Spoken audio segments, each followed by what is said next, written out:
Il est 13 h, Madame, Messieurs, bienvenue dans ces bulletins d'information.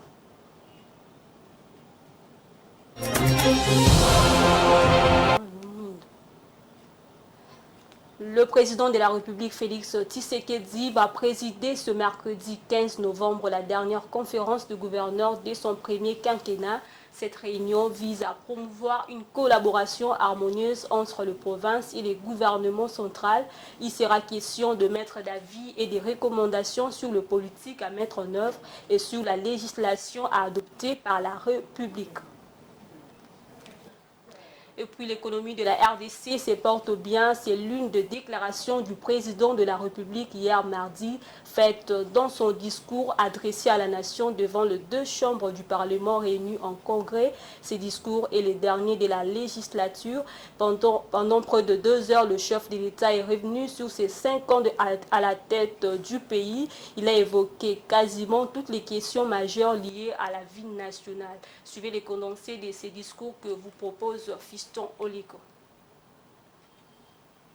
C'était un discours sur l'état de la nation devant le Congrès aux allures d'un bilan de tout son quinquennat que le chef de l'État a eu ce mardi 14 novembre 2023. Après 1 minute requise par Félix Tshisekedi en mémoire des civils et militaires tombés suite à l'insécurité, le chef de l'État a fait d'abord le tour d'horizon sur la situation sécuritaire dans son ensemble, marquée aussi par l'agression de certains pays voisins. Il a également évoqué les réponses que le gouvernement congolais a apportées, notamment l'état des sièges. Que l'état de siège a permis non seulement de démasquer mais aussi de démanteler les réseaux criminels et mafieux constitués par les ennemis de la République dans le trafic illicite de nos ressources.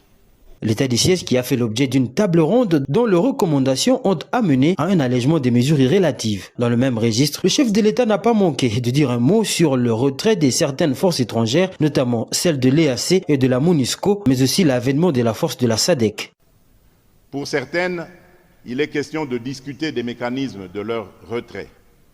C'est le cas de la MONUSCO et de la force régionale de l'East African Community. Tandis que pour d'autres, il s'agit des modalités de leur déploiement. C'est le cas de la communauté de développement de l'Afrique australe, la SADC. L'évolution de la situation socio-économique du pays a aussi fait l'objet du discours du président Tshisekedi sur l'état de la nation. Pour lui, l'économie du pays va bien. De jeu, laissez-moi vous rassurer que notre économie en 2023 se porte bien. Nous avons parcouru un chemin remarquable depuis 2020. Surmontant les défis posés par la pandémie pour réaliser des taux de croissance économique qui nous inspirent confiance en l'avenir.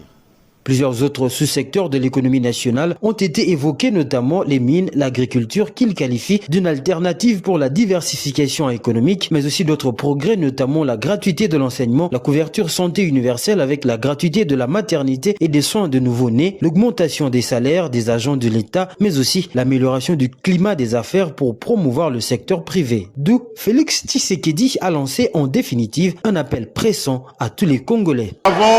Nous avons donc le choix entre repartir à zéro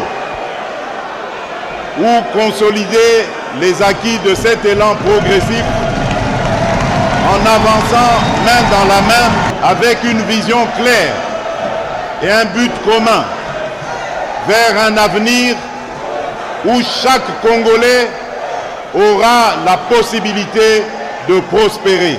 Ce discours sur l'état de la nation devant le Congrès de ce jour est le 5e, mais aussi le dernier de Félix Tshisekedi dans ce quinquennat qui s'achève, tenu en sa qualité de chef de l'État en quelques jours des élections de décembre 2023. Parlons sécurité, le FARDC et la MONUSCO s'engagent à redynamiser la mutualisation de forces face au contexte et enjeux actuels. Tout est mis en œuvre pour protéger les populations civiles lors des élections du 20 décembre, dont la campagne électorale débute ce dimanche. C'est l'essentiel de la réunion présidé ce mardi par les commandants des opérations et gouverneurs de province, le lieutenant-général Luboya Kachama, à l'intention des commandants de FARDC et les forces de la MONUSCO déployées sur le théâtre des opérations. Suivez.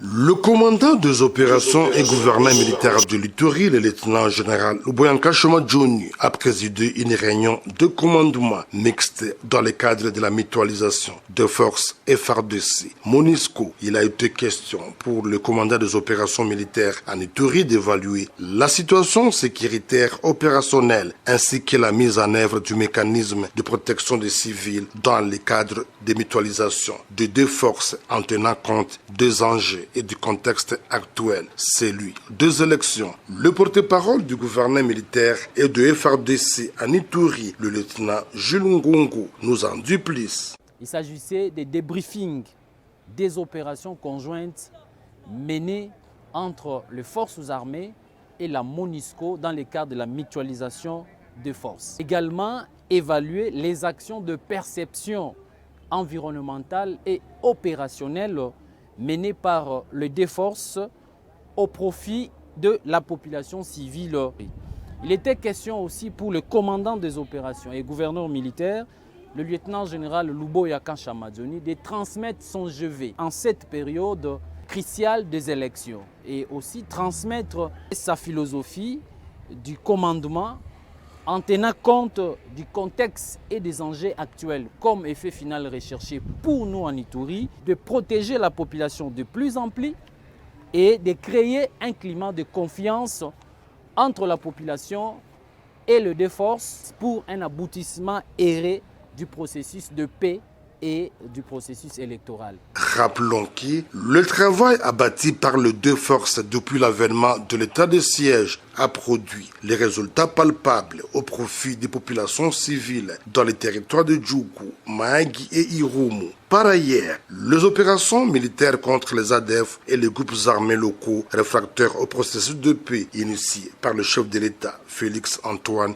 Tshisekedi Tshilombo, et commandant suprême de FARDC, d'où une accalmie est observée sur toute l'étendue de la province pour préserver ses acquis. La population est appelée à faire confiance à l'administration militaire avec ce partenaire qui milite jour et nuit pour la défense des intérêts vitaux de la population.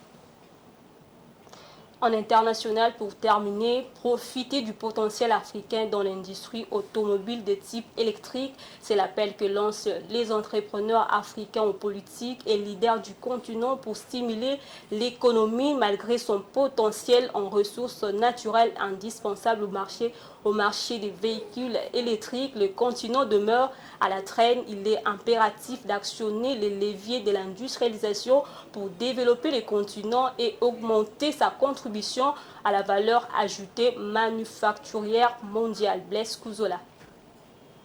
La production mondiale des véhicules électriques devrait exploser dans les prochaines années en raison de la migration vers l'utilisation des énergies vertes. Selon les projections, la vente de véhicules électriques devrait passer de 6,6 millions d'unités dans le monde en 2021 à 145 millions d'unités à l'horizon 2030. L'Afrique est au cœur des solutions en la matière avec l'essentiel des ressources indispensables à ces engins révolutionnaires, dont 70% des réserves mondiales de cobalt. Le marché des véhicules électriques, qui selon la Banque africaine de développement est estimé à environ 7,3 trillions de dollars et devrait atteindre les 57 trillions de dollars à l'horizon 2050, est une opportunité en faveur de l'essor économique pour l'Afrique. Pour les experts des questions économiques africaines, la forte dépendance de l'Afrique à l'exportation des matières premières brutes doit laisser la place à une forte industrialisation et l'exploitation locale de ses ressources pour stimuler la valeur ajoutée manufacturière du continent et par ricochet accroître les revenus sur le continent. L'Afrique demeure la région la moins industrialisée avec une faible contribution à la valeur ajoutée manufacturière mondiale, soit 1,8. Les défis à relever pour actionner l'industrie manufacturière en Afrique sont de plusieurs ordres, dont la législation outre la volonté politique. L'Afrique dispose d'un immense potentiel de croissance et de développement industriel. L'accélération de l'industrialisation de l'Afrique et de la croissance économique à long terme et du développement durable passera par des changements économiques structurels. Voilà, c'est tout pour ces 13 heures. Merci à vous de l'avoir suivi. Au revoir.